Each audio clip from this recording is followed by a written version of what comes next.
The refugee quarter of Cindral Station was a place few dared to linger. The lights flickered, the air recyclers wheezed, and the walls stank of damp and rust. Here, the galaxy's unwanted gathered, the broken, the displaced, the forgotten. Among them was a child. She was Cyrene, small, thin, her lavender skin dulled by grime. Her ridged forehead and wide black eyes marked her as different from most who passed, but not enough to matter. To them, she was just another orphan, another mouth that no one wanted to feed. Her name was Lira. She remembered little of her parents, only fragments of laughter and the warmth of a mother's arms before the warships came. Her clan had been destroyed, scattered to the winds of space. Somehow, she ended up here, on Cindral Station, huddled in alleys and scraping scraps from waste bins. When she begged, people turned away. "Filthy orphan," they muttered. "Not worth the credits." The sting of their words hurt worse than hunger. She told herself she was invisible, forgotten. But one day, someone saw her. He came to the quarter with grease-stained hands and a satchel slung over his shoulder. Human. Most humans were rare here, new to the galactic stage, reckless, loud. But this one walked with quiet purpose, his eyes sharp, searching. He spotted Lira crouched near a discarded food crate, trying to pry it open with her tiny claws. She froze when his shadow fell across her. "Hey," he said gently. "You hungry?" Her black eyes narrowed. "I don't beg." "I didn't say you did," he replied. He crouched, holding out a sealed ration pack. "Take it." "It's yours." Suspicion warred with need. She had learned the hard way that gifts always came with strings, mockery, cruelty, or worse. But the smell of real food made her claws tremble. Slowly, she snatched the pack and tore it open.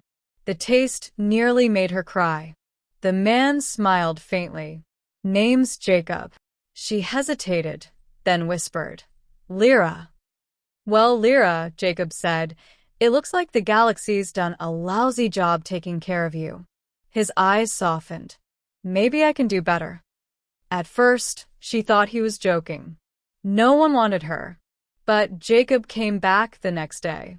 And the day after.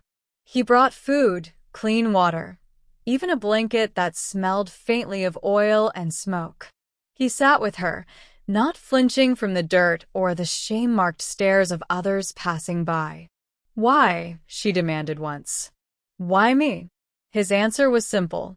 Because no one else would. She didn't trust him. Not fully.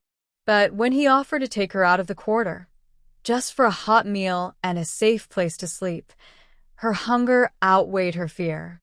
Jacob's home was a cargo ship docked at the edge of the station. The Endeavor was old, patched with mismatched parts, but to Lira it looked like paradise. Inside, the air smelled of metal and spices. The cot he gave her was softer than anything she'd slept on in months. She curled beneath the blanket, overwhelmed. "You can stay as long as you like," Jacob said. Her voice was barely a whisper. "What do you want from me?" "Nothing," he said. Then, after a pause, "Well, maybe some company. A ship gets lonely." Something cracked inside her chest, a fragile thread of hope. Days turned into weeks. Jacob kept busy hauling cargo, fixing engines, arguing with traders. But he always made time for Lira. He taught her how to read human script, how to count credits, how to hold a spanner without dropping it. "You've got quick hands," he said as she fumbled with a bolt. "That's worth more than you know." She scowled. "No one thinks I'm worth anything." "I do," Jacob said simply. The words lodged in her heart, heavy and strange. The other dockworkers noticed. "Why waste your time with that orphan?" they jeered. "She's nothing but trouble." Jacob ignored them. But Lira heard every word, shame burning like fire. "One evening," she whispered, "they're right. You should leave me." Jacob set down his tools and knelt to her eye level. Listen to me. You are not nothing. You've just been treated like it for too long. But I see you, Lira. You matter. Tears blurred her vision. She had no words, only a trembling nod. One night, trouble came. A group of thugs from the quarter followed them to the docks, demanding Jacob hand her over. She's ours, they snarled. A pretty little thing, she'll fetch credits. Lira froze, terror clawing at her throat. She had seen what happened to children taken like that. But Jacob stepped between them. She's not yours. Not anymore. The thugs laughed. You'll fight us for her, human? Jacob's eyes blazed. Damn right I will. The fight was rough. Jacob took blows, blood dripping from his lip, but he fought like a man with nothing to lose. The thugs fled at last, cursing. Lira rushed to him, shaking. You got hurt for me. He wiped the blood from his mouth, smiling faintly. Of course. You're worth it. Her chest ached with something new, something like belonging. From then on, she worked twice as hard. She helped Jacob repair the Endeavor, learned how to chart star maps, even cooked simple meals from ration packs. The ship stopped feeling like a shelter. It felt like home. And slowly, her laughter returned. Months later, Jacob took her hand as they watched the stars from the viewport.